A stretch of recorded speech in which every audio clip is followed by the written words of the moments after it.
अस्सलाम वालेकुम व्यूवर्स, कैसे हैं आप सब लोग। उम्मीद है खैरियत से होंगे, मज़े में होंगे। मैं आपके लिए पिलो कवर के यूनिक डिज़ाइंस लेके आई हूँ। फैब्रिक के साथ फ्लावर बनाकर और स्ट्रैप्स के साथ बनाकर, रिबन वर्क के साथ, मशीन वर्क के साथ मैंने ये काम किया हुआ। ये मैंने खुद स्टिच किए हुए हैं।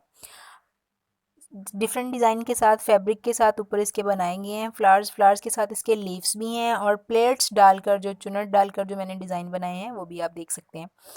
डिफरेंट आइडियाज़ हैं इसमें।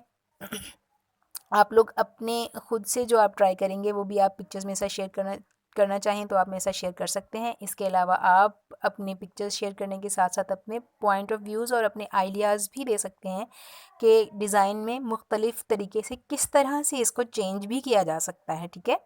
और इसके अलावा आप लोगों से रिक्वेस्ट है कि मेरा चैनल ज़्यादा से ज़्यादा सब्सक्राइब करें और वीडियोज़ को ज़्यादा से ज़्यादा लाइक करें, शेयर करें, और कमेंट्स में आप मुझे अपने आइडियाज़ बता सकते हैं। मैं आपके कमेंट्स का रिप्लाई भी करूँगी और आपके कमेंट्स पे आपके साथ बात भी होगी कि किस तरह से इन डिज़ाइंस को मज़ीद हम चेंज कर सकते हैं या इनमें किस तरह से बेहतरी लाई जा सकती है। एज़ आई एम न्यू, तो मैं आपके लिए जैसी आप कमेंट्स करेंगे, जिस तरह की आप वीडियोस देखना चाहेंगे, जिस तरह की डिज़ाइंस आप चाहेंगे, आपको उसी तरह की डिज़ाइंस मिलेंगे। Thank you for watching. अल्लाह हाफिज़।